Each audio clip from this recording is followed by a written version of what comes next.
greatest sports debate show on the internet. Jalen Carter does not dive for his knee. He grabbed his knee, though, which was a dirty play. That was a football play. You don't get to talk anymore. Football play. You don't get to talk anymore, sir.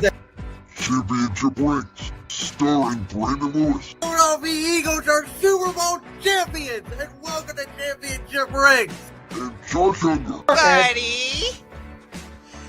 So, who was right about the Indiana Pacers making it to the conference finals? Well, let's see. Jalen Brunson gets hurt, and Alex Burke gets hurt, and Mitchell Robinson gets hurt, and Josh Hart gets hurt. You have the easiest road to the Eastern Conference Finals this side of the Boston Celtics. So, were you right, or was it the NBA gods saying, let Josh Ungar be the only person in the world to pick the Indiana Pacers? Nope, I was right from the beginning. Begin now. Hey, by the way, go ahead, Josh. By the way, not only was I the only one that picked the Indiana Pacers to get to the Eastern Conference Finals, but wasn't I the one who picked the Denver Broncos to get to the playoffs? Yeah. You were. That was the NFL season. This is the NBA playoffs, and this is WrestleMania season. Here we go. This is one of our biggest shows of the year. Now, last week, we did tease a friend of the show, Jalen Sandvik, was going to be on for this NBA playoff segment. Unfortunately, Jalen had a weight conflict, so Jalen will be here next week to help us break down what we saw at the first round of the playoffs, plus WrestleMania, plus the NFL draft. We've already talked about the huge couple of shows coming up. Josh, we got 2 play-in games tonight, 2 play-in games tomorrow, 2 play-in games on Friday, and then the whole thing starts on Saturday. That is correct. Actually, before we get into the NBA playoffs, can we just talk about the disaster that is the Phoenix Suns for a minute?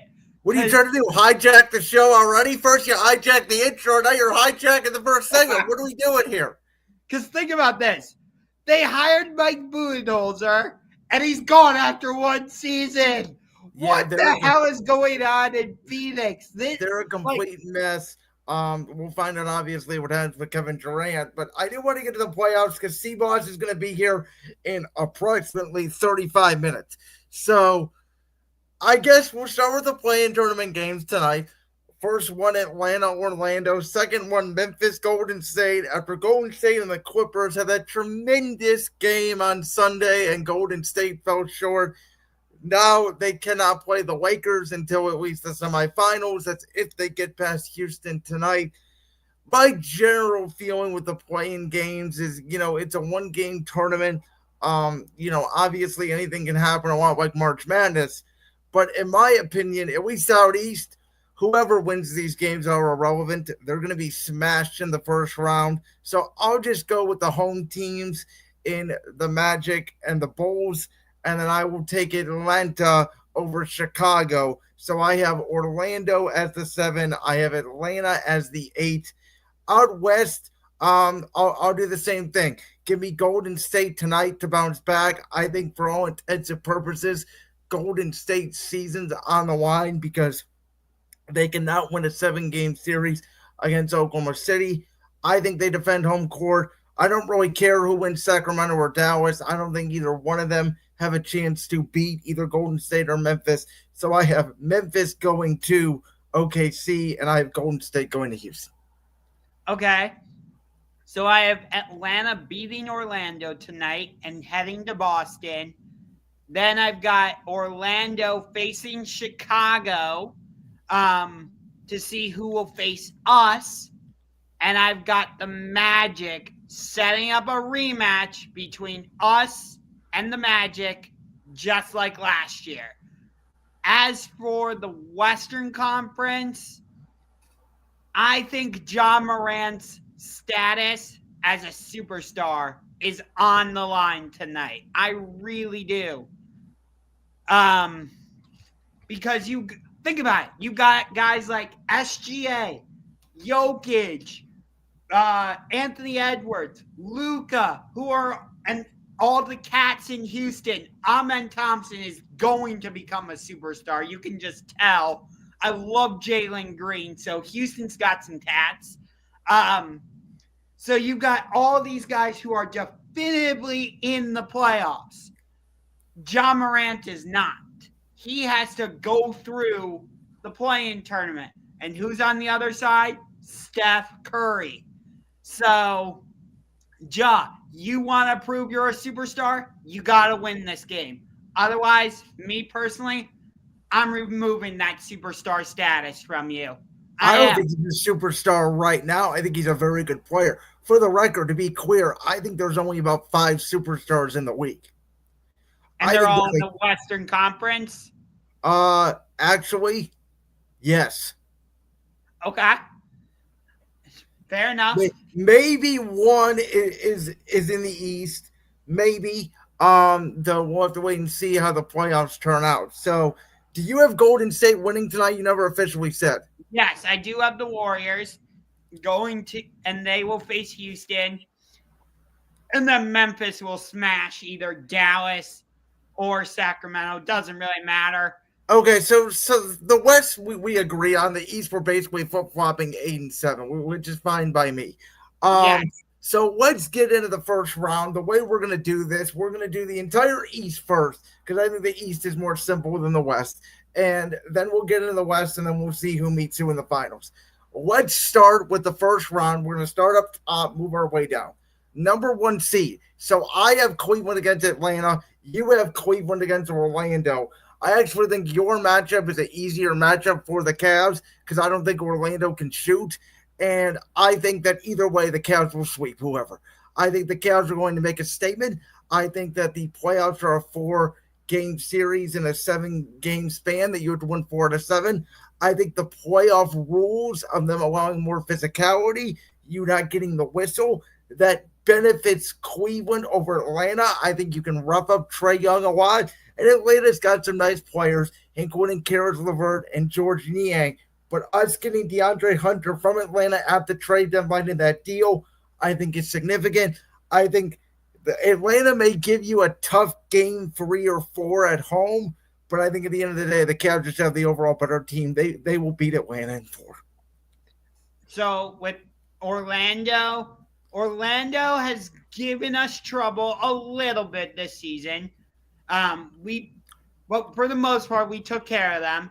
And we know it went to all the way to a game 7 last year. Maybe part of that was because of your favorite head coach, JB Bickerstaff, although he's doing a great job in Detroit. So you got to give him his credit. I wouldn't use the word great. I was being a little bit sarcastic. Well, okay, I'll get to this We're now. about to get to the Pistons, so. Okay, I'll save it for then. But do I think it goes to a game 7? No.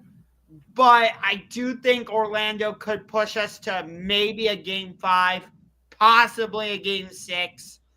But I'd be willing to bet whatever Dr. Pepper you want to put on the line. If it is Orlando, it will not get to a game 6. That's why I said possibly a game 6. But I think those two teams are completely different than what they were a year ago. I think the Cavs upgraded in coaching, and I think Orlando actually got worse. Some of that has to do with injury, but they're actually a worse shooting team this year than they were a year ago. The Cavs are a better shooting team than they were a year ago. A healthy Jared Allen in this series would also make a big difference. I think no matter what, the Cavs will sweep whoever is the 7 or 8. I have the Cavs in 5 against Orlando. Okay, so let's go then to the 2 seed. So I have Celtics Magic, you have Celtics Hawks. I don't think this one matters either. I think the same fate will spell the winner of the play-in tournament.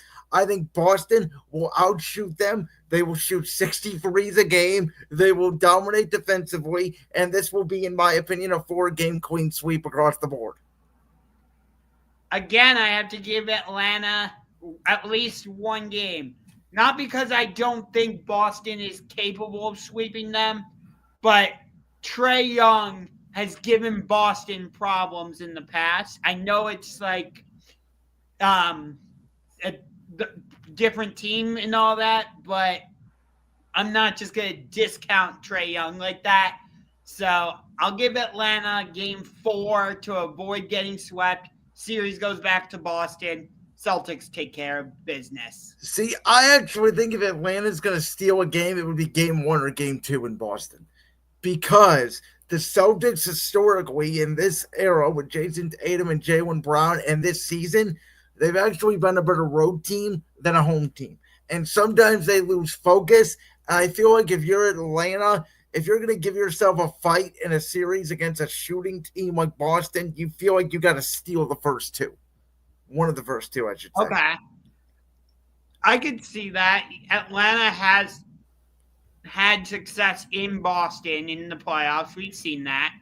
And Boston last season, they lost at least one home game in every series until they played Dallas. Yeah, that's what I'm saying. Historically, in this era, they have been a better road team than a home team in the postseason. And that's dating back to when Tatum and Brown got together in 17-18. So all the way through these runs. Listen, whoever wins this next series between the Knicks and Pistons are going to get annihilated by Boston. So it really doesn't matter. I think Detroit's been a nice story, but I think their story ends here. We saw JB Bickerstaff get worked in coaching by Tom Thibodeau 2 years ago when the Knicks faced off what, in my opinion, was a better Cavs team than this Detroit team and beat them in 5 games. I'll be nice and I'll say Bickerstaff finds a way to get 1 game. I think the Knicks are a flawed team, but I don't think this is a close matchup. I think Detroit is a nice story, but nice stories end in the postseason. Give me Knicks in 5. I got Knicks in 6. I think the Pistons are a very dangerous team. Would it surprise me if they pulled off the win ultimately in this series? No, it would not. Cade Cunningham has played really well against the Knicks this season. I believe he's averaged over 30. And you can just tell Detroit is putting it together at the right time. And I don't like how the Knicks are playing down the stretch. I really don't. The way they blew that 23-point lead against us. Without Donovan Mitchell, by the way. And here's the thing. The Knicks are 0-8 against the Celtics and Cavs this year, but they've only lost 9 games against the rest of the Eastern Conference. I believe I believe against the Thunder, the Pistons, the Celtics, and the Cavs, they're 1-11. If I remember. So they can beat everybody else but the great teams in the league, essentially. Listen, I think Jalen Brunson's the best player in the series. I don't know about that. I think he is, and I think Karl-Anthony Towns is the second best player in the series. Can Cade Cunningham have the greatest playoff series for the Pistons in the last 20 years? Maybe, but I think in the playoffs, when you get down to strategy and strategic and defense, Thibodeau has an edge to me over Bickerstaff, and that's the difference in the series. I think the Knicks have more experience and they have better players. I think when you look at the Pistons, they're kind of playing like the 04 team did when they won the championship. They're kind of playing like the bad boys back in the day. But that team was a top seed. That team wasn't a 6th seed in the Eastern Conference. That part is true. I'm just saying they're playing like that. I'm not saying they are that team, but the way they're playing right now, you look at their style, this is not going to be a series for the faint of heart. If you like defense and rebounding, this is the series for you. I got Knicks in 6, but would it surprise me if Detroit ultimately wins the series? No. So up to this point, in my opinion, the Eastern Conference is basically going to be a cakewalk. There's only one good series in the East in the first round, in my opinion, which is Milwaukee and Indiana. And this is a very interesting series because Indiana, they are the 4th seed, though you do feel like Giannis Antetokounmpo, who was that one-ish superstar player I was alluding to. If you want to make a case for him in the East, you can. The problem is he has not been healthy for the last two postseasons. And this year, he's going to be without Damian Lillard, who may or may not be back for the postseason, but at least for this series, sounds like he's a no-go. My question is, outside of Giannis, who does Milwaukee have? Brook Lopez, nice player. Bobby Portis, nice player. Kevin Porter, nice player. But do they have anybody who can consistently come along for the ride with Giannis? This is a first-round matchup last year where Milwaukee, without Giannis, did take Indiana to 6. But for whatever reason, the Pacers and Rick Carlisle do feel like a team with Halliburton, Siakam, and Turner, where they can get a lot of production. Don't forget about Andrew Nembhard off the bench as well. And Neesmith as well. Neesmith, absolutely. So I actually think this is by far the best series in the first round in the East. I think it's the same thing as last year. I think Indiana in 6.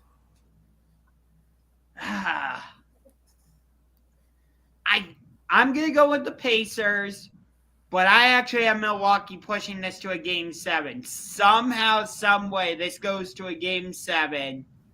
Indiana wins it. To me, I mean, what does it say about Giannis, as we've talked about, right? The last couple of years, he's been, ever since winning the championship, he was in the conversation for the best player in the world. And for whatever reason, the last few years, he's been hurt in the postseason, or the team just hasn't been as good. And so we both have Cleveland against Indiana in the second round, as well as the Boston and the Knicks. And let's start with the 1 versus 4. Let's start with the Cavs and Pacers. I respect Indiana after what they did last year and made the Eastern Conference Finals. So I think part of that is having to do with the Knicks suffering all those injuries in the second round. Indiana can shoot, and they have bigs that can match up with Cleveland. The problem is they just cannot do so as effectively. Indiana is a little bit of a problematic matchup for the Cavs in some areas because of their shooting ability. So I don't think this will be a sweep. I'll give Indiana credit. I'll say this goes to a Game 6. I wouldn't actually be surprised if this goes to a Game 5, but I have Cavs advancing over Indiana. I got Cavs in 7. I think this is... Wow, you think this goes all the way to 7? Yeah, Indiana has proven to be a problem for us. They took 3 out of 4 against us this season.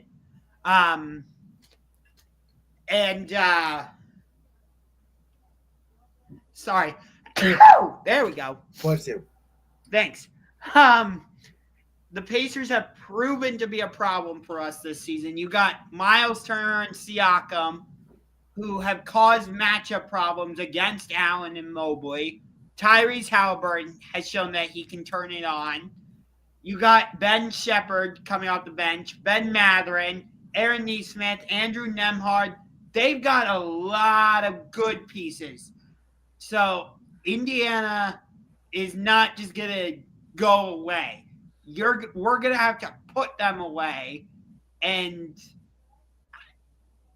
I think this series goes to a Game 7. I really do. I think Indiana is Cavs light, where they have the pieces. They're very similar built to Cleveland. They just don't have the top end talent that Cleveland does.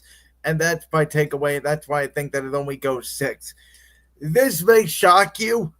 I have the Celtics sweeping the Knicks. I don't think the Knicks match up well with Boston at all. I don't think they can shoot. I don't think they have the depth. I think they will be worn out by the second round. And I don't know if any of these games are even particularly close. Well, I hope that's not the case, because if we make it to the conference finals, I want Boston to not necessarily be injured, but be a little bit roughed up in the series with the Knicks. So I hope it's not a sweep. Granted, I have the series between us and the Pacers going to a Game 7, but still, I'm hoping the series between the Knicks and Celtics goes to at least a Game 6. I'm hoping so. Is that your prediction? No. So again, that's what I'm hoping for. But Boston has shown that they're just a better team. The Knicks have not shown the ability to beat the Cavs or the Celtics.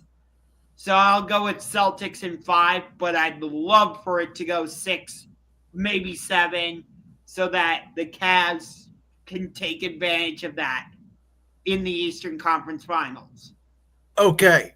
This is the matchup we've all been waiting for, obviously. It's the matchup we both picked. Number 2, number 1, Celtics Cavs. I actually think that home court advantage matters most in the NBA than it does in all the other playoffs, and that's mostly because the fans are right on top of you there in that arena. It gets loud, it gets crazy, and I think that this series goes 7. It is my it's my one and only prediction for a Game 7 in the Eastern Conference, and I think that this series gets to 7, not necessarily by both teams holding home court. I can see both teams stealing a game on the road between games 1, 2, 3, and 4, and we go back to Cleveland tied 2 games apiece, and then each team will win game 5 and game 6 on their home court. I think this series comes down to the fact that the Cavs have a healthy Jared Allen that they did not last year. I think Jared Allen's rim protection is a big difference against Kristaps Porzingis, who, even though he can shoot, is not a great rim protector.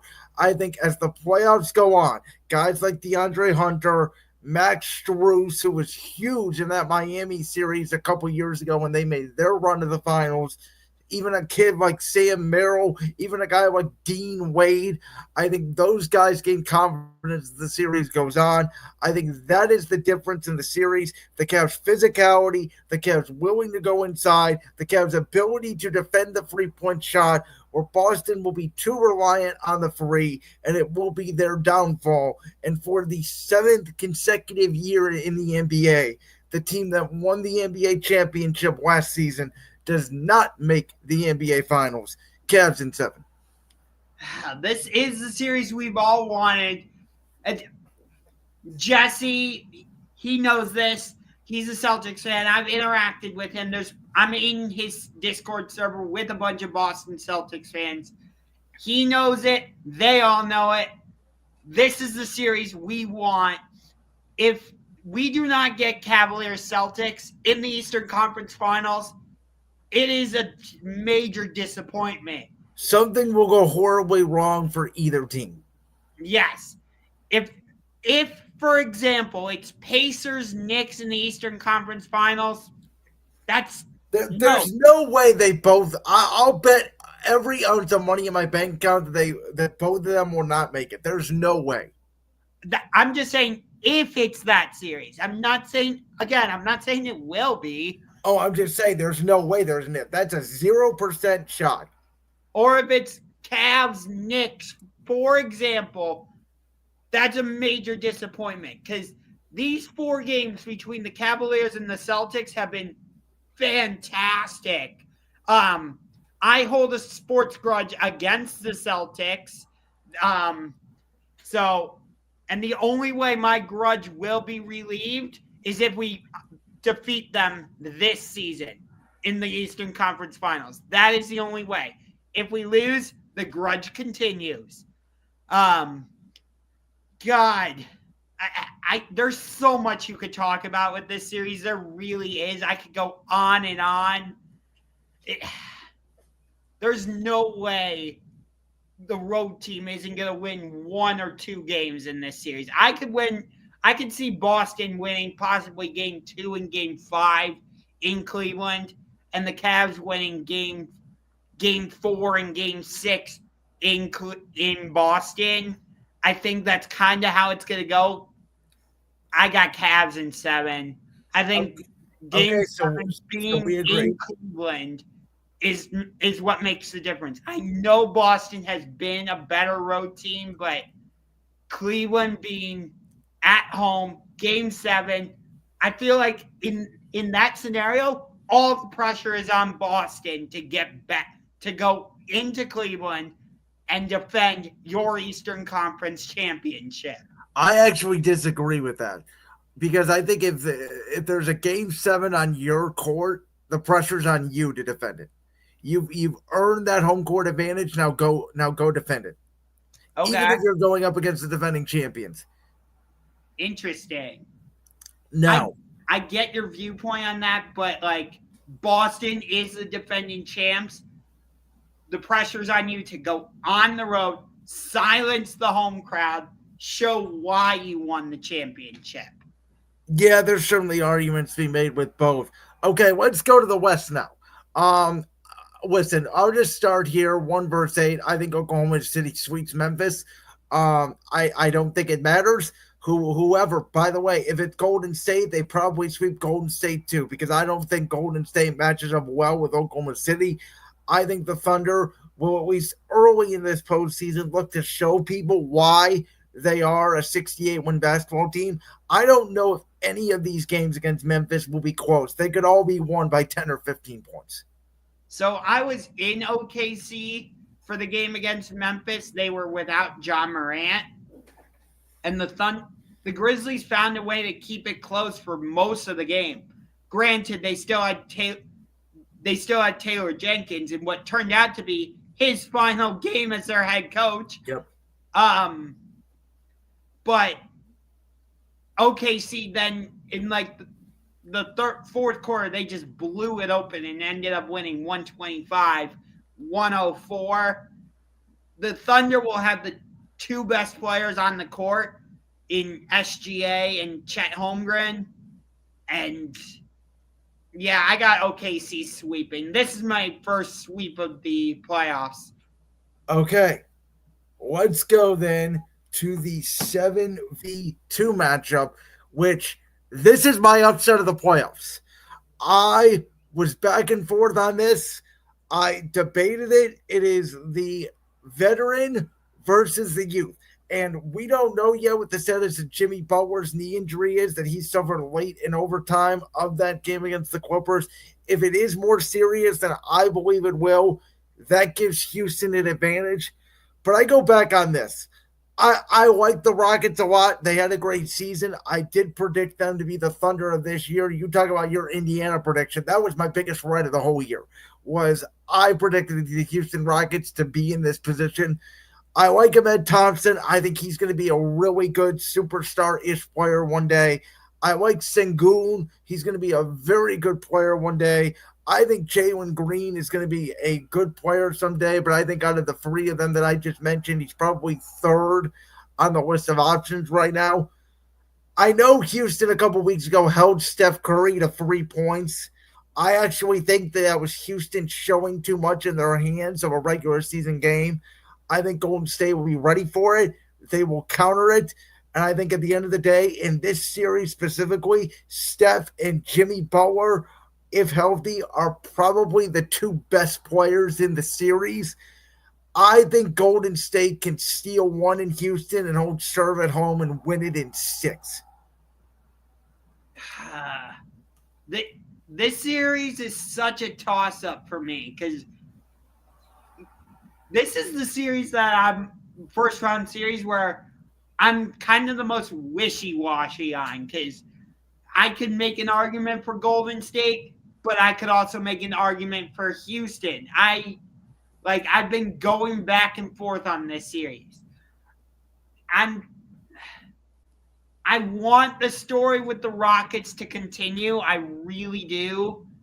But Steph is the greatest shooter God has ever created. We'll see how not having Klay Thompson there affects him this postseason. I do think that we will see that shortage, if you will, or loss. But ultimately, I do think Houston outlasts Golden State. I have this series going Game 7.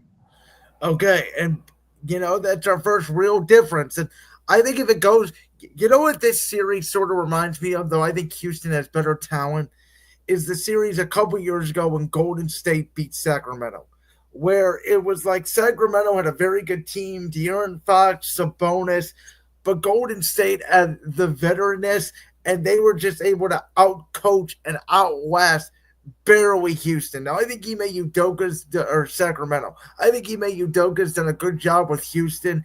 Again, I could see them winning this series.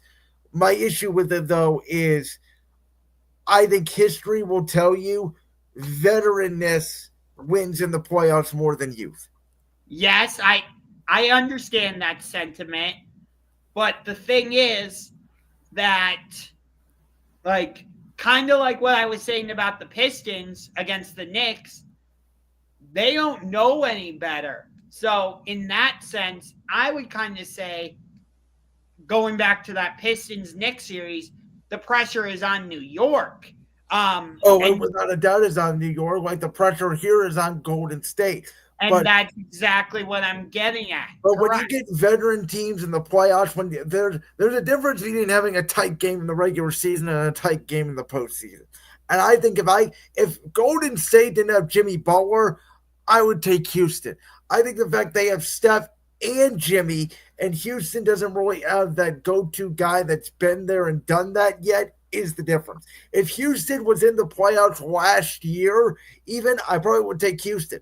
They just haven't done it yet.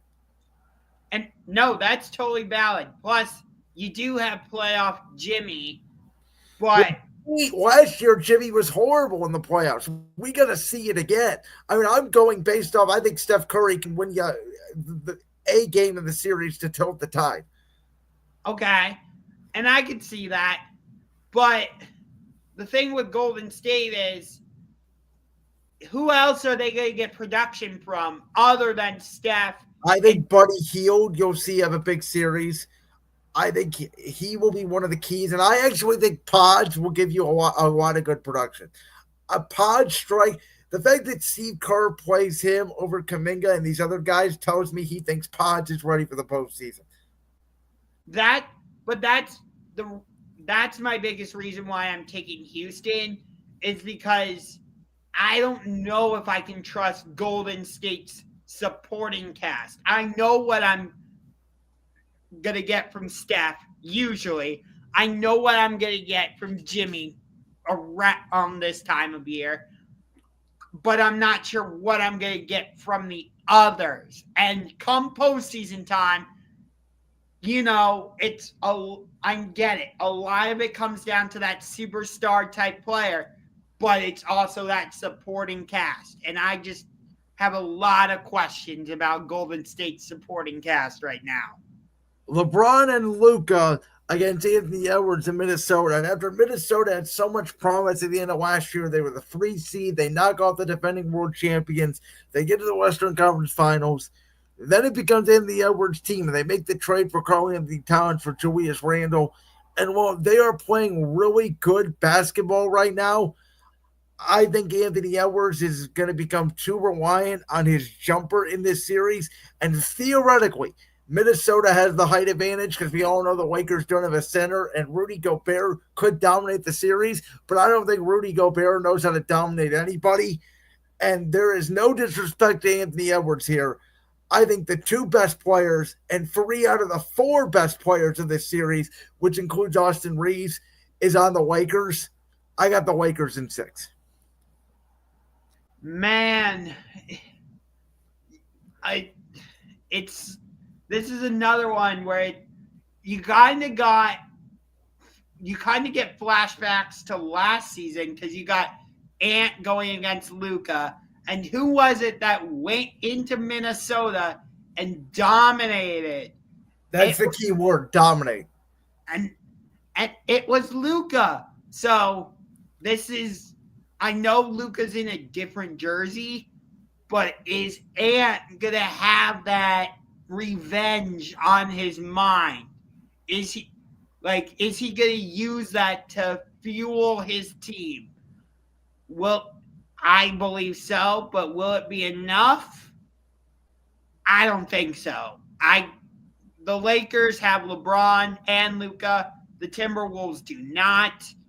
What are you going to do? You put your best defender on Luka, and then you put your second and third best defenders on LeBron and Austin Reeves? Not really a recipe for success right there. I got Lakers in 6, like you. Okay. This next series is going to be the battle of does coaching matter in the NBA or not? Because the Denver Nuggets have what, in my opinion, is the undisputed best player in the world, but their coach has been coaching the last 3 games of the season. And we don't know about Jamal Murray's health. And the Clippers have been playing hot. They've won their last 9 games. James Harden, along with number 2 Kawhi Leonard, has been out of this world. Norman Powell has had a career year. Zubac is doing great at protecting the rim. They have a great head coach, a championship-winning head coach in Tyronn Lue. Everything tells me the Clippers should win this series and probably win it in 6. But I don't trust the health of Kawhi Leonard. Neither do I. And I think somewhere down the line, he's going to bang knees with somebody and get banged up in this series. And Zubac is a good defender, but I don't know if he has the answer for Jokic. And I don't know if Jokic is going to get any help in this series. But I think Jokic could beat the Clippers by himself. And for that reason, I'm taking Denver in 7. I really don't know why. It's just a gut feeling that Jokic outplays Kawhi and Harden in the series, and that's enough.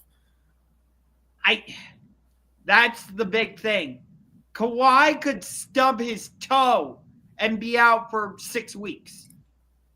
Like, we haven't seen Kawhi really go playoff mode since the 2019 Toronto Raptors. We haven't seen it with Kawhi because he's been injured. He's playing well. He looks healthy. But can I trust it? I don't know. But here's the thing. I really like the way James Harden and Norman Powell are playing. And I think that's enough to offset what Jokic is going to do.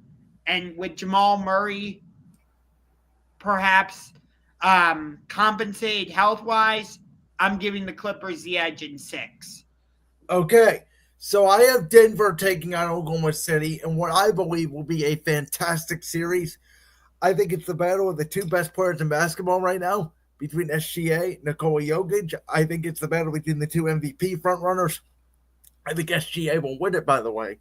And I think that at the end of the day, the Thunder's youth, their bench depth is just too much for Denver to overcome. I actually think, again, it goes 7 games, but I like the Thunder. So with Thunder Clippers, this is the series where I think Kawhi bows out because an injury will cause him to bail, and the Thunder take full advantage. And I'll give the Clippers 2 games without Kawhi because James Harden is capable of that. Although come postseason time, I'm not sure I trust James Harden either. And that's part of it. The Clippers just have too many question marks. They're able to beat Denver, but they bow out against the Thunder in 5. So you have Rockets Lakers. I have Warriors Lakers.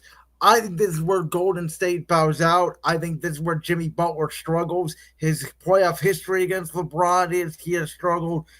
I don't think Steph can carry Golden State as much as I think they can match up with LA with their shooting. I think the Lakers I think Austin Reeves being that 3rd level scorer, being that 3rd guy that can handle the ball, along with the likes of LeBron and Luka, and they got some other guys out there on the wing as well. I think that this Lakers team is set up to go head to head with the Oklahoma City Thunder and the WCF. Give me Lakers in 6.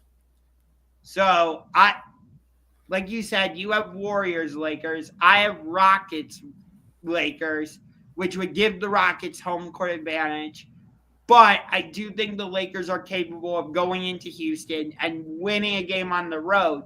However, I think the Rockets are capable, even with their youth, they're capable of going into LA and beating the Lakers.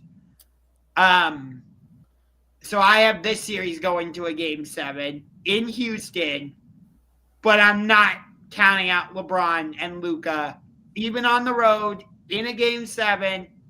Give me Lakers in 7. Oh, you set up. That was a nice tease. I thought you were going Houston in 7. So good job by you. So we agree then on both conference finals. We both have Celtics Cavs. We both have Lakers Thunder. Oklahoma City has had a great season, but I don't think it's meant to be. I think they're a year away.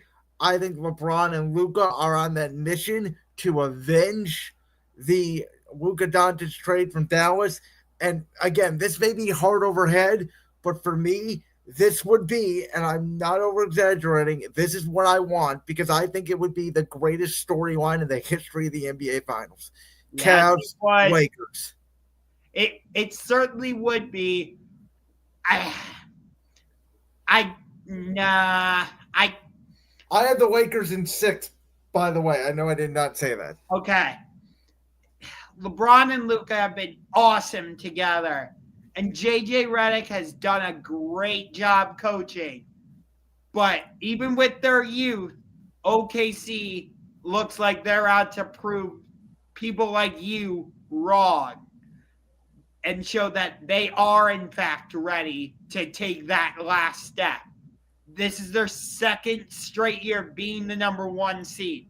I think they learned from losing that series last year against Dallas. They're not going to have to deal with the total mismatch because the Lakers don't have a big. I think Chet Holmgren can take advantage of that.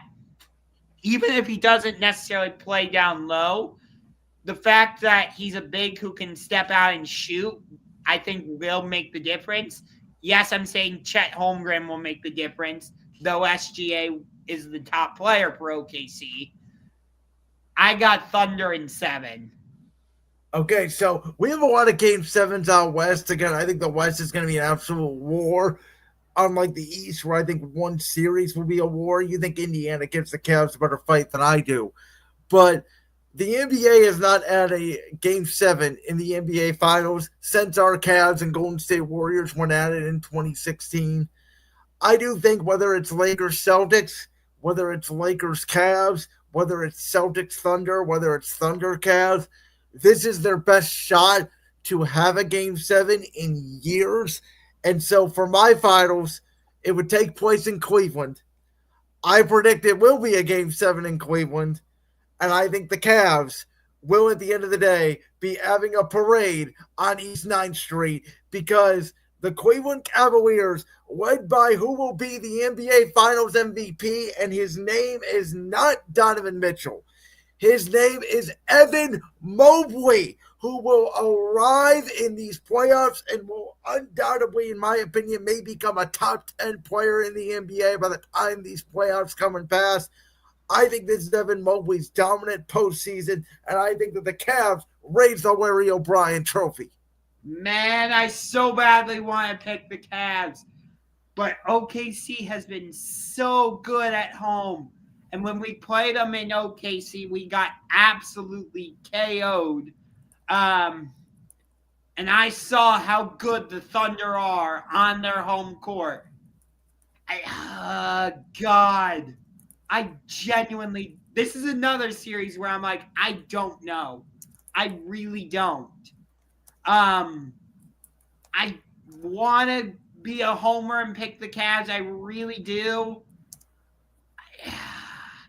I kind of want to go with OKC, though. It feels like SGA takes that next step and puts OKC over the top, and they get their first championship in franchise history. I'll say OKC in 7. I want to pick the Cavs. I do. But I just think the Thunder having home court advantage and having Game 7 in OKC makes the difference. So there it is on the screen. There's our official NBA playoff predictions. I have the Cavs over Lakers in 7. You have the Thunder over Cavs in 7. Correct me if I'm wrong. If the Thunder do win the championship, my guess would be SGA would win MVP. Yes. And I have Evan Mobley for Cleveland, who, again, no disrespect to Donovan Mitchell, but I have realized here over the past few weeks, I kept saying before, for Cleveland, it didn't matter if Darius Garland or Evan Mobley between 2 and 3, who was their second best player. I've changed my opinion on that. I think it does matter. I think Evan Mobley is better than Darius Garland at this point, and I think Evan Mobley may become the best player by the time the finals end. Preseason, I had Oklahoma City over Boston, so I will not be the worst man in the world if that came to pass, because it would prove my early preseason prediction right. But I think as the season goes on, to me, with all the changes in the postseason, I really think Cavs Lakers. I could see the Thunder definitely, but I think the Cavs are just a tiny bit better than Boston. If it is Cavs Lakers, the NBA would excuse my French here, but the NBA would shit itself from just pure excitement.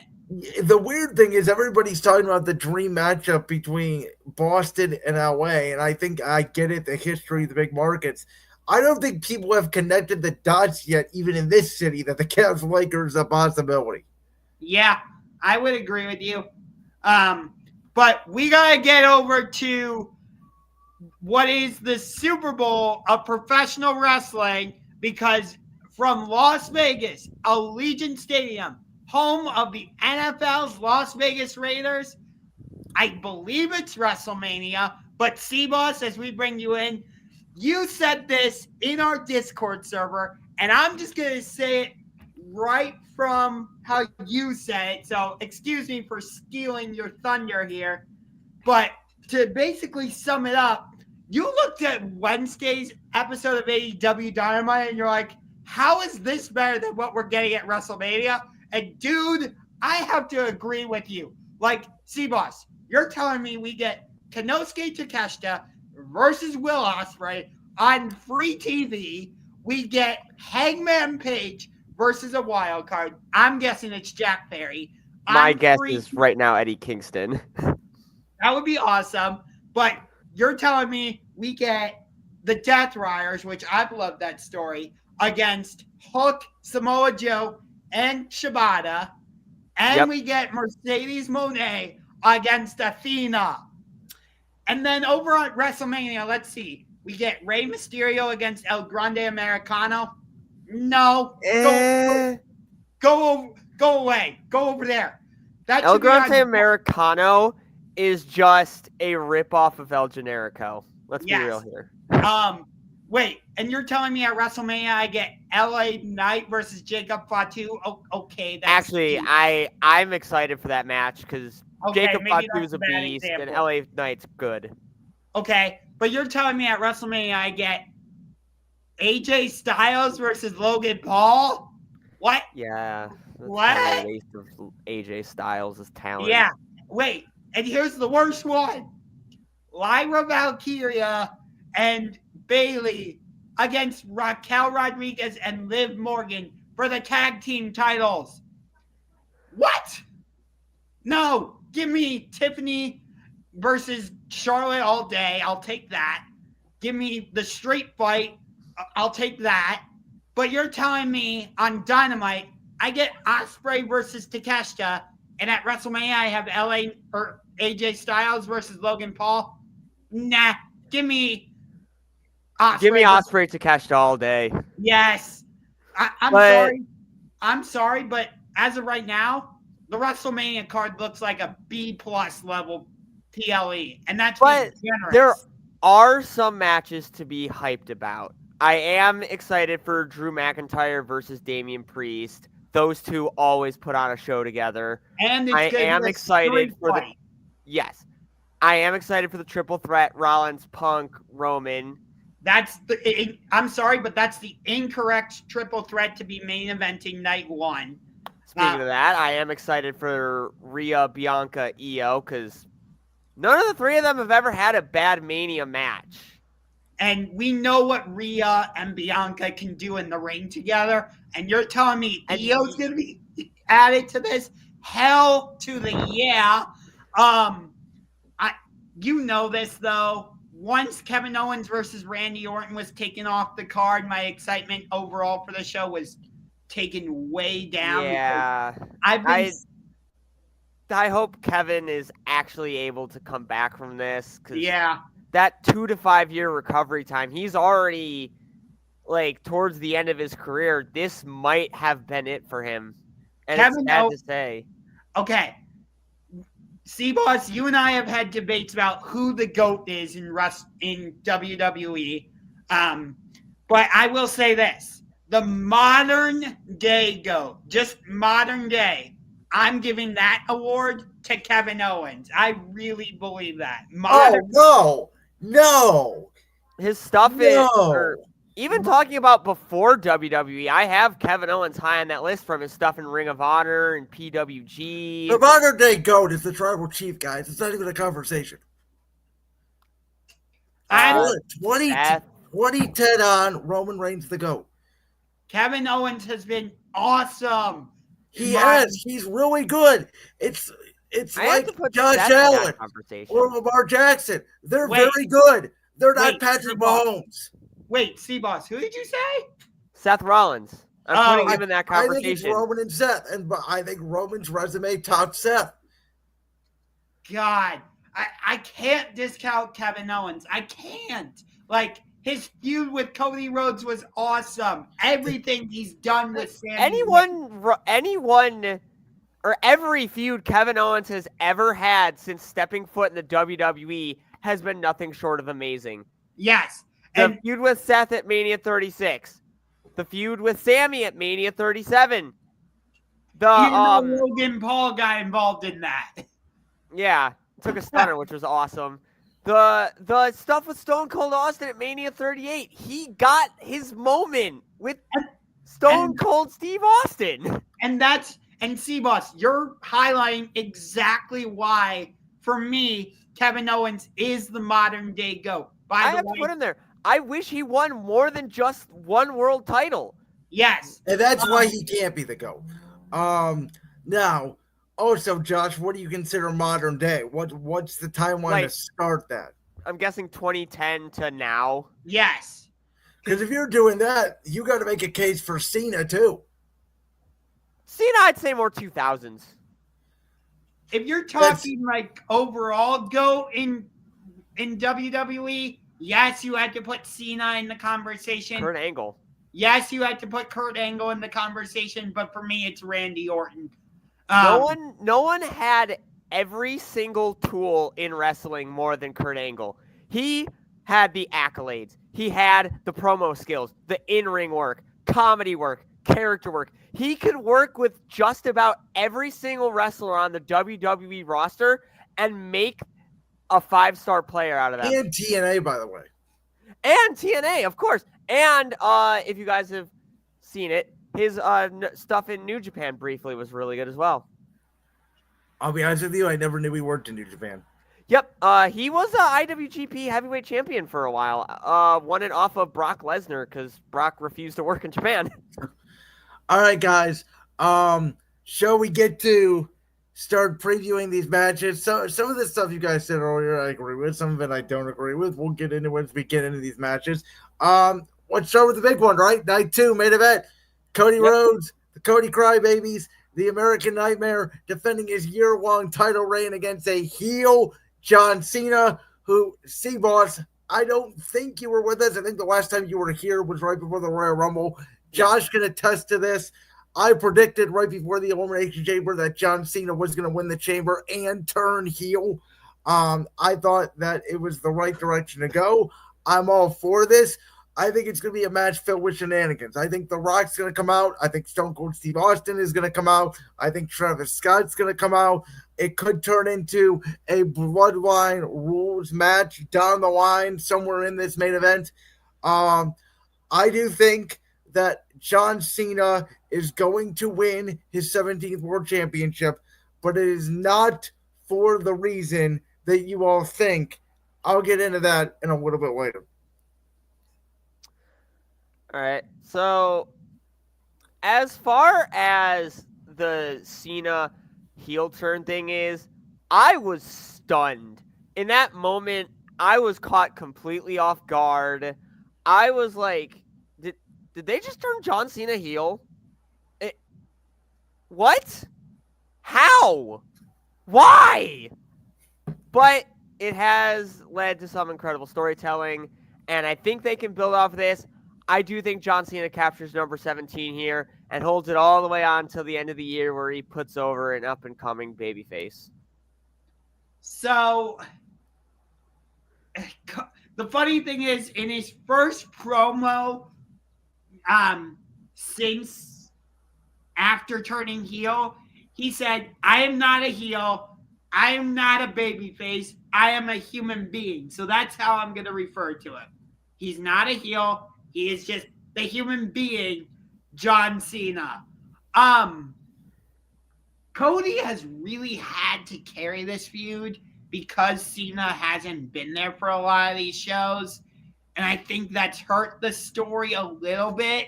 But Cody's cut some great promos, so I'll give him his credit. My biggest problem, though, is I feel like they haven't fully captured the momentum and the heat of what happened at Elimination Chamber.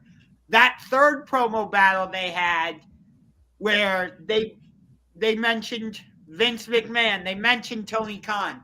That was great. I thoroughly enjoyed that. But some of their other promo battles left a little bit to be desired for me. When Cody was mentioning Stardust and all of that, it was okay. Didn't quite hit for me. So this feud, it's been a little bit, it hasn't quite met the level I thought it was going to. I'll say it like that. It hasn't been terrible. That's not what I'm saying. It's still been really good, just not quite at that great level outside of that promo battle where they mentioned Vince and Tony Khan. But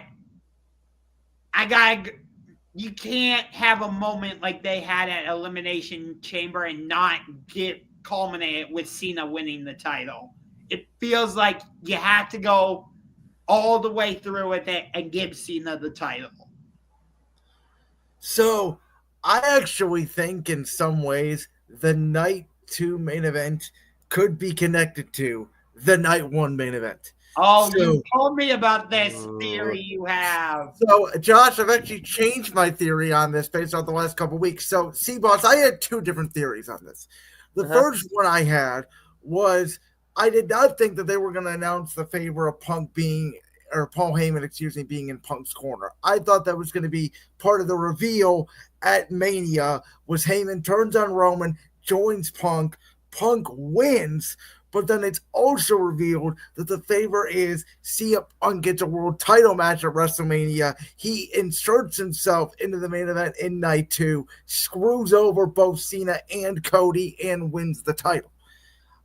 I am now off that theory, Josh, based off the promos that have been made and based off the announcement they made where Heyman is going to join CM Punk in his corner at WrestleMania. I actually think Paul Heyman is going to not only screw Roman Reigns, but he is screwing CM Punk as well. He is aligning himself with the visionary Seth Rollins, who's going to win this match. And then, if you guys remember, in February, when Seth Rollins told Cody Rhodes right before the Elimination Chamber, he said, "Don't make me regret helping you win the Undisputed Championship at WrestleMania 40. Well, who helped John Cena, if you will, indirectly win the Elimination Chamber? Seth Rollins, by curb stomping CM Punk. I think with Paul Heyman's connection to The Rock, obviously, in the bloodline and the whole story, on night 2, when everything looks like Cody Rhodes about to defeat John Cena, when everybody's been laid out, Seth Rollins comes from behind, curb stomps Cody Rhodes' head into the mat, and helps John Cena. And we get the new corporate power of Seth Rollins, John Cena, the final boss, and Paul Heyman. And that's how the night 1 main event connects to night 2. And we get Seth Rollins and Cody Rhodes feuding throughout the spring while John Cena is away with the Undisputed Championship. So the only reason I disagree with that is because of how Raw went off the air last night. It was Seth Rollins standing tall. Typically, that means he is not going to win. At least that's the usual trope in wrestling. WWE could buck the trend and go with Seth, but I can't see it. If I had to guess, they're gonna give it to Punk, and down the line they'll have Punk and Cena feud probably at SummerSlam, and that's where you do the title change. I don't think Cena's gonna hold the title for a full year. I think he goes until SummerSlam, and that's where Punk wins it. I could agree with you there. I think they're going to start the title feud at Money in the Bank because of the famous Money in the Bank match from 2011, which I believe Money in the Bank this year was confirmed to be in Chicago. No, it's going to be in the Intuit Dome in LA. Ah, okay. I was thinking because 2011 Money in the Bank was in Chicago, because they could do that Cena Punk thing. But I actually think Roman is going to win. I think there's going to be a big I think Seth and Punk are going to be too distracted with their hate for each other that Roman is going to steal away the win and get Paul Heyman back. See, I feel that way too. It could go down based on the way Roman shoved Paul Heyman, and we all know that Paul Heyman always likes to pull a ruse. So I don't think Heyman walks out of this with Punk. But my feeling on it is, I think one of the SummerSlam, because remember, guys, don't forget, SummerSlam's 2 nights this year. Yep. So we need main events for both nights. I think the main events for SummerSlam, one of them will be Roman Reigns and CM Punk one-on-one, and the other will be a rematch from WrestleMania for the Undisputed title, where Cody actually gets the belt back from Cena, and it starts Cena's arc of him slowly turning back into a babyface. Okay. I could see it. I don't know if it goes that quick. Because I get it. They're trying to turn SummerSlam kind of into that summer WrestleMania show, I guess, if you want to call it that. But it feels too quick of a turnaround to have Cody take the title right back from Cena. I don't know. All right, shall we move on to, Josh, one of your most exciting matchups that you said you think should main event night 1, but it's actually happening on night 2. Rhea Ripley, Io Sky, Bianca Belair for the Women's World Championship. So yes, this match should be main eventing night 1. I'm sorry, the wrong triple threat is main eventing. I get this history with Paul Heyman and all that, but Rhea Ripley, Io Sky, and Bianca Belair, if it weren't for Randy Orton and Kevin Owens, because I said that was going to be the match of the weekend. Now this is going to be the match of the weekend.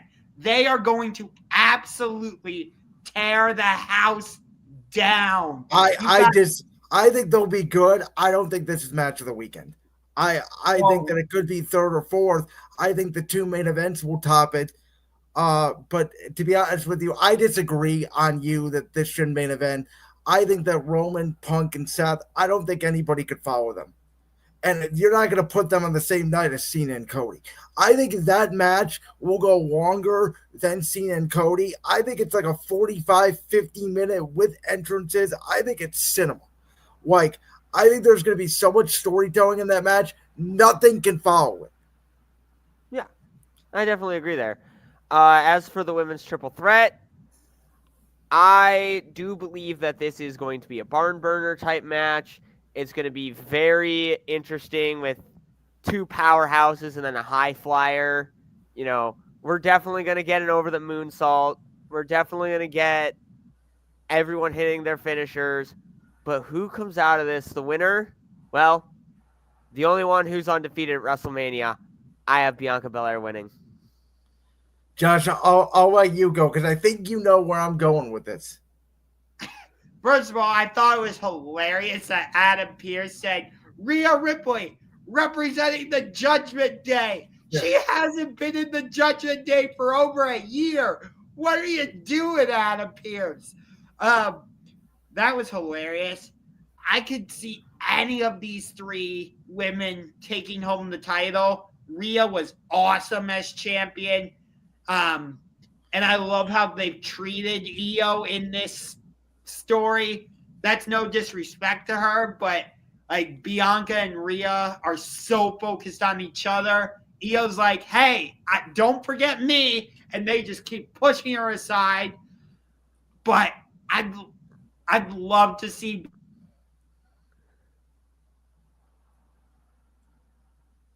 Oh, did Josh just freeze? I believe so. Okay. Well, while we wait for Josh, let me go ahead and give my prediction for this match. So I have said that when Jade turned on Naomi in Elimination Chamber, I didn't like it because I thought that Bianca Belair should have been the one to attack Jade. The fact that Bianca won the Elimination Chamber and then went away from Jade and Naomi, the whole storyline, I didn't think made any sense. Well, I actually think that Naomi is going to help Bianca Belair win this match. After Naomi loses to Jade Cargill on night one, I think she is going to come out to the ring. Bianca's going to act like, she hates her. They're going to get distracted, all that. Then Naomi is the one that helps Bianca win the title. I think this will be the WrestleMania of heel turns. I think Bianca Belair turns heel, aligns herself with Naomi, reveals that she, along with Naomi, was the one that attacked Jade Cargill because she was jealous of Jade Cargill taking her spotlight. And the Women's World Championship match at SummerSlam will be Bianca against Jade when Jade finally gets her moment. Okay. I actually had predicted the opposite. I had Jade being the one to help Bianca, strengthening their bond before it's eventually revealed that Bianca was the mastermind behind Jade's attack. Okay, I got you. Because I do think Bianca told Naomi to attack Jade. Yes. Which I think that then has to be revealed. By the way, I was just checking my phone. Josh said he wants internet, so we'll see if he'll be able to rejoin us or not. I'll keep tabs on it. To me, Rhea winning makes no sense, right? Because you're not going to have her lose the belt and then hot shot it back for a month. It sort of felt like this was a way to get Io on the card because she didn't have a lot to do, and I think they went for sort of the surprise title change. I wouldn't have minded Rhea and Bianca one-on-one myself, but I think Bianca's been showing a different side of her. She's been wearing black, which oftentimes has obviously represent a heel turn. So, yeah. So, I think that Naomi helps Bianca. I think there is a heel turn. And welcome back to you, Josh. Yeah, sorry, my internet cut out. So, that was the issue. I'm assuming you're talking about Naomi and Jade, or are you still on the triple threat? Sort of both, because I said, Josh, I think Naomi actually helps Bianca win the triple threat. And I think that Bianca turns heel. It is revealed that she and Naomi both attack Jade, and the SummerSlam match is Jade and Bianca for the Women's World title. So, to finish what I was saying, SeaBoss, I agree with you that Bianca wins the title, but not through clean means. I think this is when she turns heel, and she does it with like a chair shot to the back of Rhea, maybe something like that. But that's legal in the match. So how do you have a heel turn like that? Triple threat. Oh yeah. Chair shots are legal. That's why I think that Jade's gonna help her. Out something. I'm trying to think of like a heel tactic that you could use in a triple threat. Naomi helping Bianca win, because that's why these two matches are separate in night one and night two. Because Naomi's going to get beat night one by Jade, and you're going to let Jade go over. And then eventually, like I said, it's revealed that Bianca and Naomi were in cahoots in the Jade attack the whole time. Yeah, I had it a different way with like Jade helping Bianca win, thinking that, they're still friends and all that. And then after the match, Bianca turns on her. I like that too. I do. I could also see Rhea winning the title again. I really could. I don't. I think if you The had only reason I don't see it is because why would you take the title off of her in the first place? Yeah, I just was. to It give was back literally to just her? to get Io on the card, which then That's a sorry huge makes waste no of sense. Io. To have her lose So- the title to the person she won it from a month after she won it. What could happen is here. Think about this for a second. Maybe Io retains the title because Bianca and Rhea are too focused on each other. That could. That happen. was my other option, but I was like, it wouldn't make sense to have Bianca lose her streak here. Unless Yeah. she doesn't get pinned. Then Yeah, it's like, yeah. well, she lost, but But she wasn't pinned. Yeah.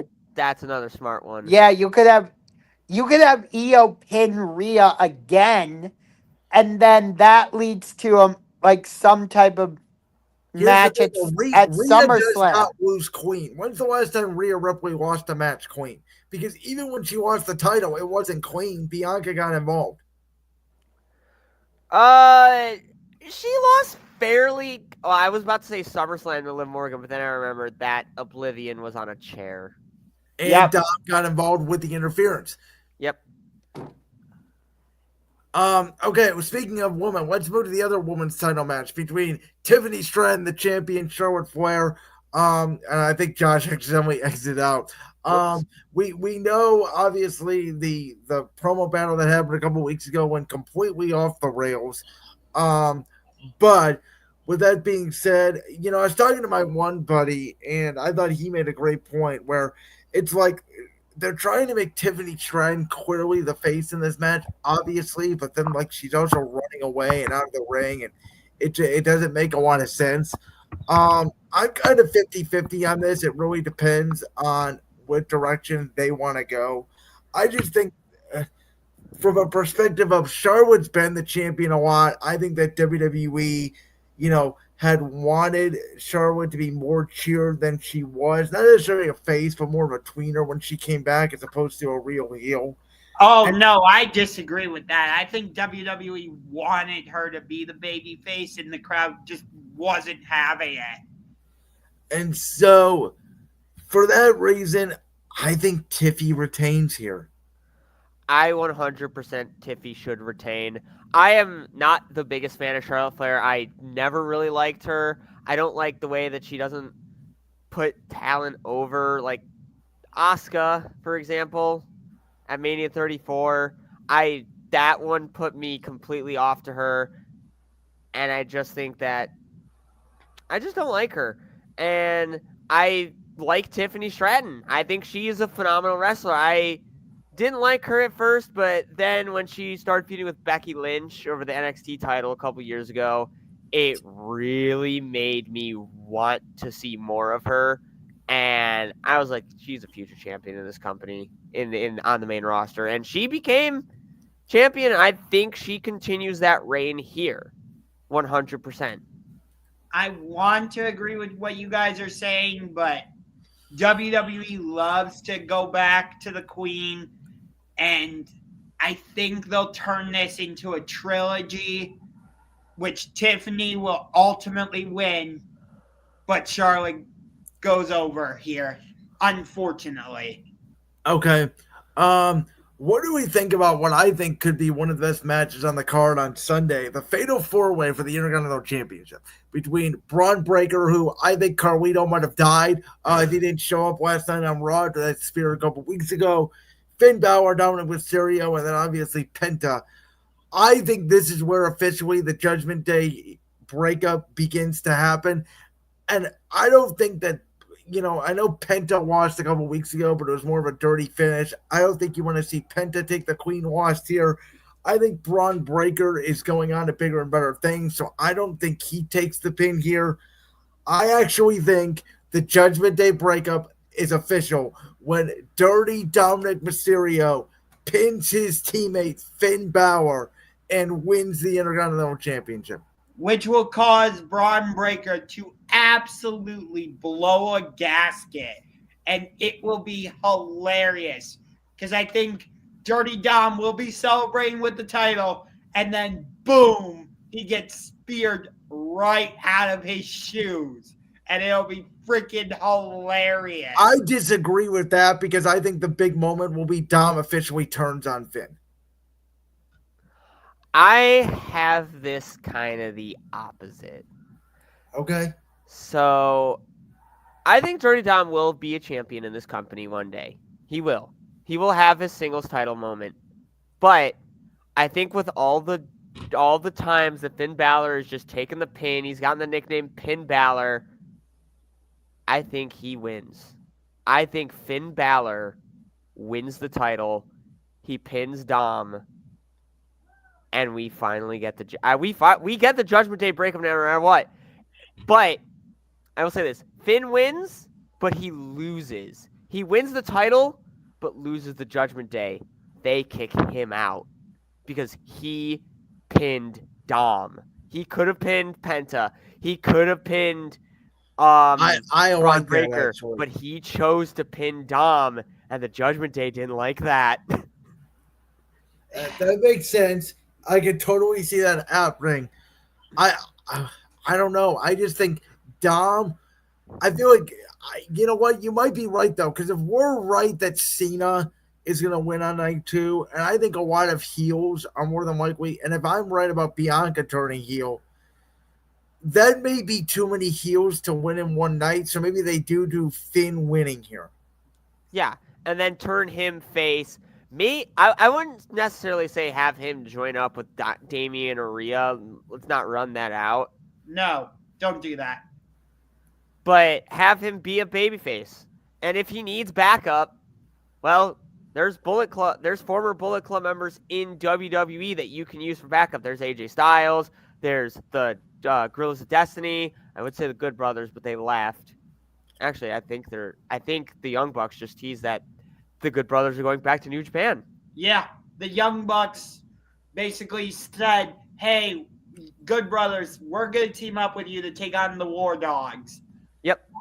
They didn't frame it that way. They were like, we've got a couple of OG friends. Yes. That we're going to use to help with the War Dogs.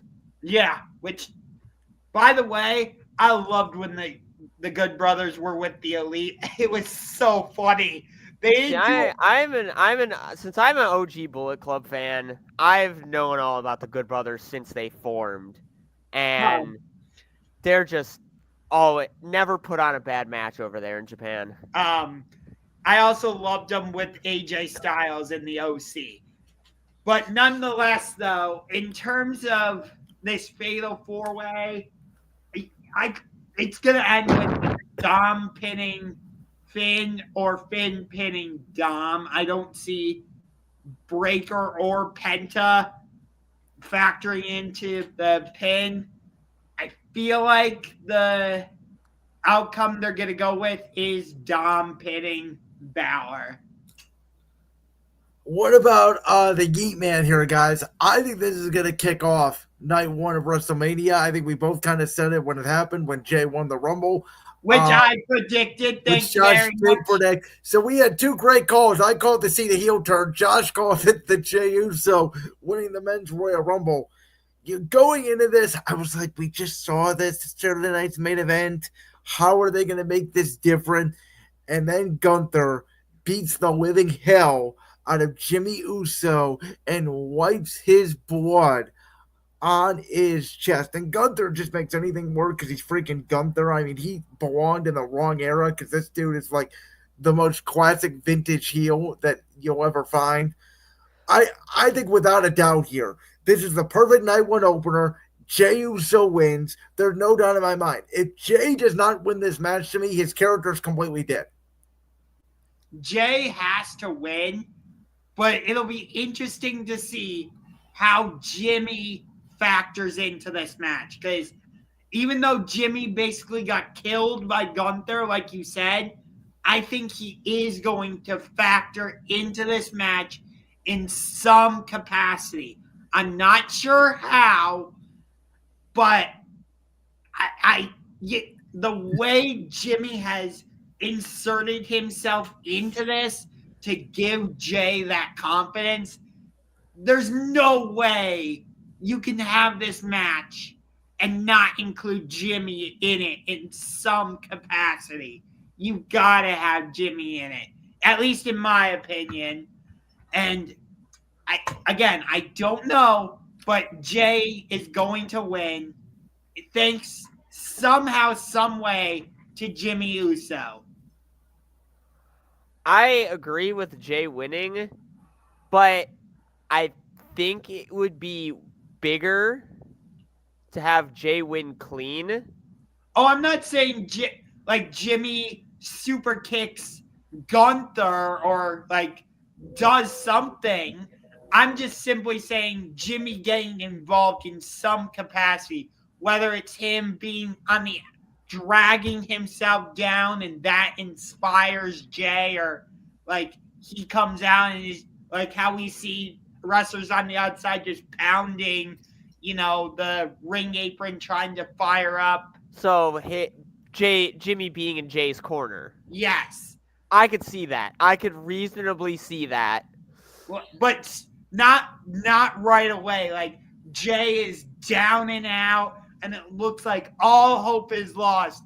That's when Jimmy comes down and like gives him a pep talk on the outside or something to reignite him. Okay. See, you know what I think is going to happen in this match is because Gunther is so filled with rage, right? He's so angry at Jey Uso. I can see a scenario where Jay is yeeting, everybody gets excited, and as he gets into the ring, Gunther doesn't even make an entrance. He attacks him from behind. He takes out Jay. Everybody thinks Jay is down. Then that's when Jimmy comes out, tries to get involved with Gunther, and the bell rings. Gunther goes for a quick move. Jay moves out of the way. Couple super kicks. Splash. Game over. Jay wins the title in official capacity in like 2 to 3 minutes.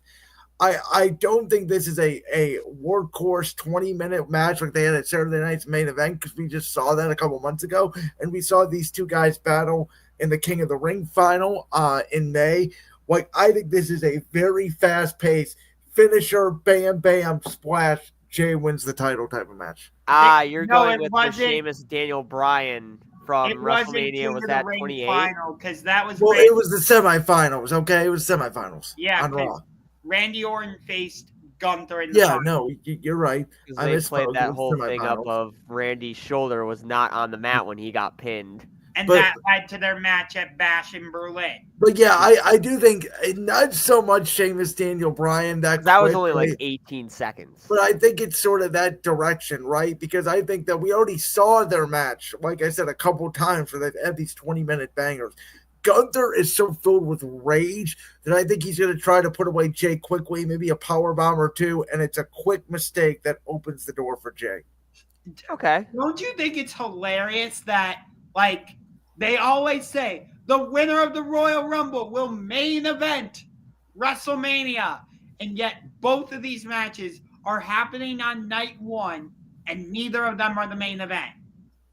Yeah, that's been a thing for a while, because you could go back and you can look at it and you could see, like, well, this guy didn't main event WrestleMania. This guy didn't either. Yeah, I think outside of Cody, the last Royal Rumble winner to actually main event Mania was Edge. Brock. And that was night 2. Oh yeah, you're right. It was Brock after that. Brock, Rumble, WrestleMania 38. Edge and Bianca both main evented. Yeah, that was the last time. It was 2021. You're right. Yeah. Okay, how about the U.S. title? LA Knight, Jacob Fatu. I think this goes in 2 different directions, and I could see either one happening. One is Jacob Fatu just destroys poor LA Knight. He goes over, does his crazy moves. This match doesn't last too long. Jacob Fatu wins the U.S. title.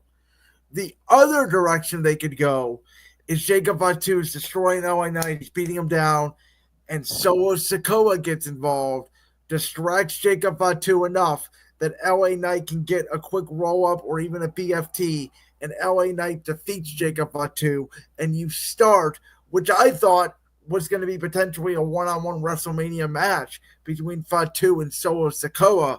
The feud actually kicks off here post-Mania. I agree with both of those things.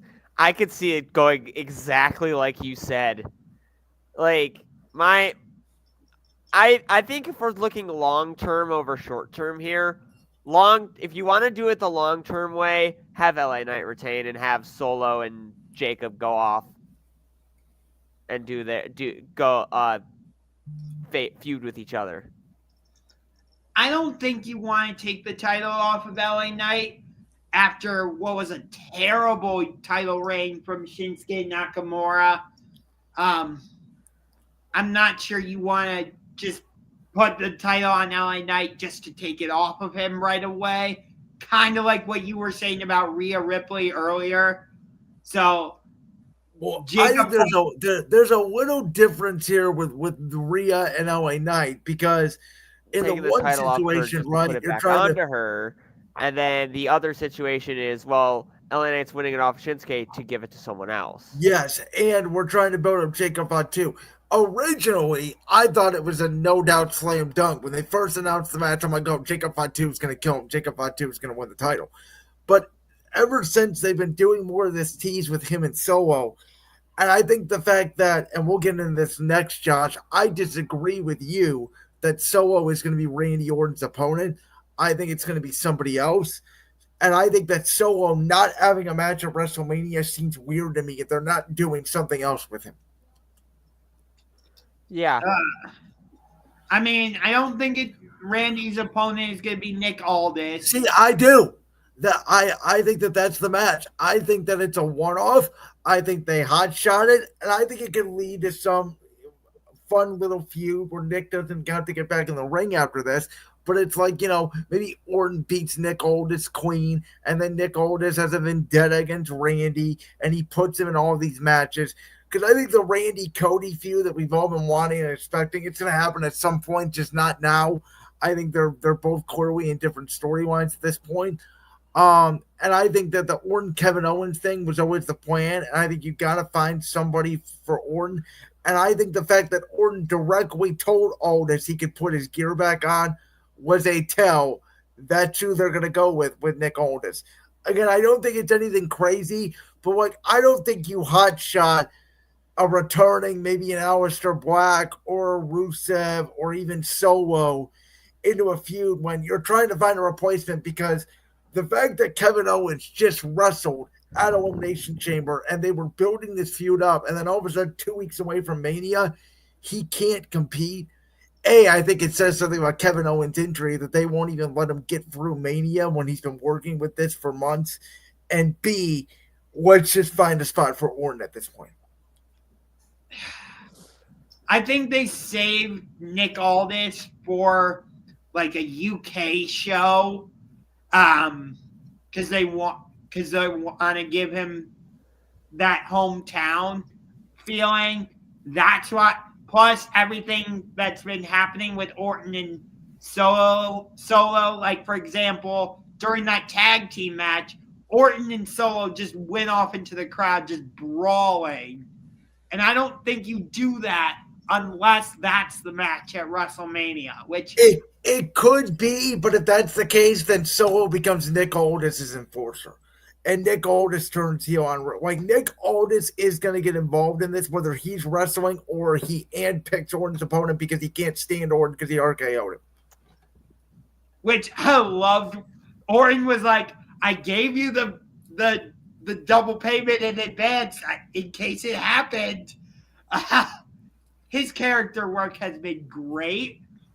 And SeaBoss, I'm going to give you the fantasy booking I gave you on our other podcast. I know that WWE and AEW seem to be in their own separate worlds, but Randy Orton is going to bring the two together. How?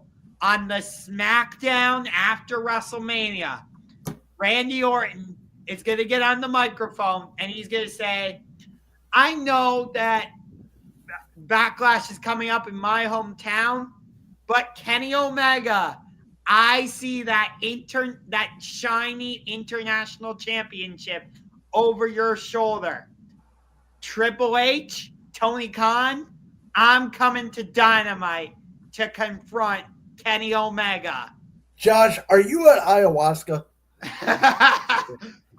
There's 0% chance. I will bet you my life savings that doesn't happen. I don't give a shit. I'm gonna, even if it's me fantasy booking, I'm gonna fantasy book the absolute shit out of it. All right, So- how do you see this going down? I had seen a tweet from Sheamus. Sheamus is not on the WrestleMania card as of right now. Randy Orton can do an open challenge, or Nick Aldis can say, hey, I have a hand-picked WrestleMania opponent for you. I want it to be Sheamus. I want Sheamus to be on the Mania card. And Sheamus and Randy Orton, I don't know if they've ever had a match against each other, but I know one they thing. did that whole feud in 2010, or were you not watching wrestling back then? I wasn't really Okay, because they had a big WWE. feud for the WWE title. Sheamus was a massive heel. They had a match at the Rumble, then they had a match inside Hell in a Cell. That had to have been a good Hell in a Cell match. Yeah, and it was 2010, so it was early PG era. For that era, I thought it was a very good Hell in a Cell Oh, match. and this was before the Red Cell, too. Oh, Yeah, it was the White Cell. It was at the Hell in a Cell pay-per-view. And I their might have match to of go the- look up this match. This their match of the sounds like a Royal- banger. Their match of the Rumble 2010 earlier that year was actually really good. That was when Sheamus was still a heel, and that was when they just turned Orton babyface because they were teasing the split of Legacy at the time. Oh, yeah. I think And- they could. I think you could just run it back because, I mean, they have a habit of putting Sheamus up against legends. Look at Edge's final match in WWE. That was against Sheamus. You're right. So, just give Sheamus something to do at WrestleMania. I like it. So this feud has been culminating for a year. It's going to be a Sin City street fight. Damian Priest, Drew McIntyre, and Drew hasn't won a feud in a long time. I kept thinking this does feel like Drew could win, but in my opinion, out of both nights, night 2 is harder to predict the order of the card. I actually thought about it, and I'm like, you know what? I think this match actually kicks off night 2 of Mania. And I think that when Drew ripped the necklace, or whatever you want to call it, off Priest this past Friday, the way he did CM Punk's bracelet, it signaled to me that Drew's just going to have this vendetta against people. And in my opinion, if you're going to have a heel go over last, you got to have a baby face like Jey Uso night 1 go over to start. So I think Priest actually goes over here and they go on their merry way after that. I don't know if this feud continues after a Sin City street fight, but I could be wrong. This match is going to be so damn good. I've loved this feud, including Kevin Owens, Randy Orton. My top 3 feuds were Owens, Orton by a mile was number 1. Then what Rhea Ripley, Bianca Belair, Io Sky, and number 3 was this. Because Drew and Damian, there was so much speculation that, no, this is not the feud that's going to happen at WrestleMania. But you could just tell from the way it was going that, yes, this is the match we're going with. And they have smashed this feud right out of the park. I love that it's a street fight. I thought they might go in the direction of a Hell in a Cell type of match. And I could actually see it going to Hell in a Cell at Backlash. I really could. But I gotta ask, what is it with Drew McIntyre being obsessed with his opponent's jewelry? First it was CM Punk's bracelet. Now it's Damian Priest's bracelet. Dude, do you not have enough in your jewelry box or something? If you want to go buy a necklace, if you want to go get a necklace, you don't have to take somebody else's. Just go to the jewelry store and buy yourself one. It's that freaking simple. That aside, though, I loved when Damian Priest Drew McIntyre looked like a freaking pirate. I kind of wish he had kept that eye patch on going into WrestleMania. I think it would have just been very entertaining. But I gotta go with Drew winning here. And the reason I'm saying that is actually I'm changing my pick for night 2 main event. I have Cody winning against Cena because it's going to be Drew who ultimately takes the title off of Cody. I have Damian winning, and it's just because Drew isn't focused. Drew is obsessed with petty revenge, and it has costed him against CM Punk. It's costed him against the Bloodline. It's cost him all this time, and it has costed him against Damian. And the longer he keeps this petty revenge quest on, the more it's going to keep costing him. Damian Priest, crucifix pins, Drew McIntyre. Well, let me ask a couple questions here. Number one, what weapon is going to be used that represents Las Vegas? Dice. If you haven't seen last year's AEW Double or Nothing in the FTW rules match between Chris Jericho and Hook, which that match was horrible. or no, it's Katsuyori Shibata. Yes. Chris Jericho at one point poured a bunch of dice in the ring. Yes. Okay. And it was a really, really unique spot. I think they could replicate that here. I could see them using poker chips. That's what I was going to say. Something like a poker chip or something. I've also gone on a whim here, and I said I think that night 2 is a lot harder to book the order of the card, in my opinion, than night 1. I think that there is a couple options to open night 2, but I was looking at this card, and I'm going, there are a lot of multi-man matches on night 2, way more than night 1. And again, I think if Priest wins, because of all the destruction that's going to be at, and I anticipate the women's tag title match to go in spot 2, because that's, spot 2 is typically the least and most important match on the card, that I think this is a good spot to open night 2. And it's the same spot where Drew opened up last year against Seth, where Priest cashed in Money in the Bank. Yeah, it would be kind of ironic, or I think that's the right word, for Priest and Drew to open. But since you brought up the women's tag team titles, Liv Morgan was your freaking MVP of 2024 WWE. SeaBoss, I don't care. Was she, though? Yes! Was she, though? Absolutely. One of the worst title reigns. Io had a double worse title reign than Liv. Io did nothing with the women's championship. Dude. Absolutely nothing. SeaBoss, I know you don't like Liv Morgan, but she was the MVP. Well, I don't think he doesn't not hate Liv Morgan. Am I wrong on that? Oh, no, I absolutely, I don't want to say hate. Hate is a strong word, but I think that she is a less talented, not at all charismatic knockoff of Alexa Bliss. Yeah, you've told me that before. The similarities in looks, obviously, outside of that, and their wrestling style, they similar. wrestle Maybe very it's similarly. Same height though, too. They're very similar in size. Liv may be a little taller, but Josh, I know where we're going with this. It feels like she should be in more of a high profile match, but where are you going to put her on the card? Yeah. That part is true, but at the same time, you're putting the women's intercontinental champion in a tag team title match.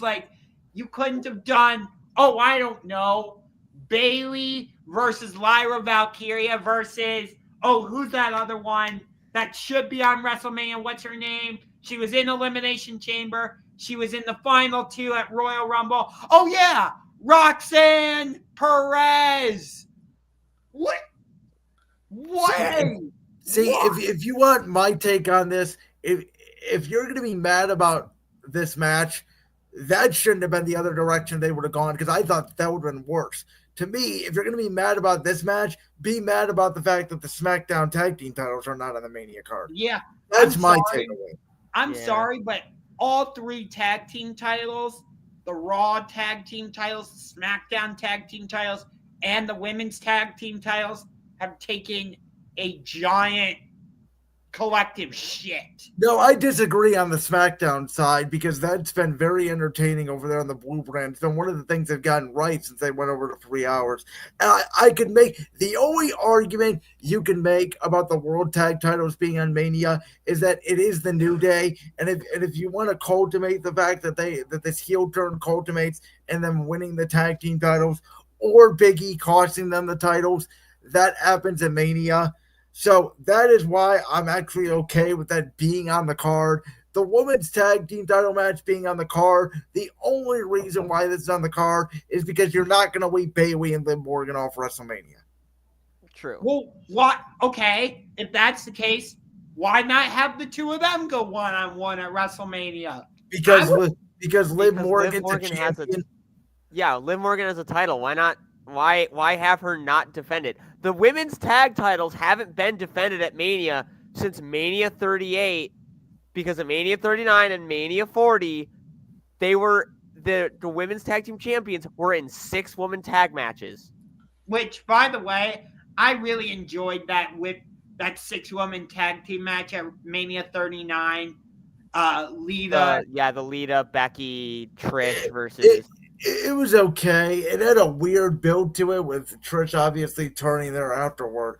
I think the only match, guys, we have not gotten to, I could be wrong, but I think it is, let me double check here, is Logan Paul and AJ Styles. And Rey Mysterio and El Dragon Americano as well. I disagree with you guys on AJ Styles and Logan Paul. I think on night 2, I'm not saying it's going to be the best match, but I think they have a chance to steal the show. No. I know their story has not been great. Their segment on Raw last night I thought was fantastic. But when has Logan Paul and AJ Styles both ever had a bad match? With Logan, I'd say his match against Cody at King and Queen of the Ring, I thought that match was just terrible. And it shouldn't have happened. No, that match should not have happened. I thoroughly enjoyed his match with Seth Rollins. I thought that feud was fantastic. And they've completely dropped the ball. Also, the Crown Jewel match with Rey Mysterio when he won the U.S. title, that was a horrible match. Yeah, that match was terrible. AJ Styles. I disagree with you guys. I don't think Logan's had a bad match since he's been in WWE. AJ Styles is the definition of good match. Man does not know a bad match whether it be TNA, New Japan, Ring of Honor, or WWE, that man is a banger factory. Okay. Ironically, I think his worst I will match. disagree with you a little bit. I thought his first match with Samoa Joe at Mania, or at Hell in a Cell, I'm sorry. I personally didn't really enjoy that match. See, I think his 2 worst matches in WWE have both been at Mania. I think his first one, 32 against Jericho, I think is completely forgettable.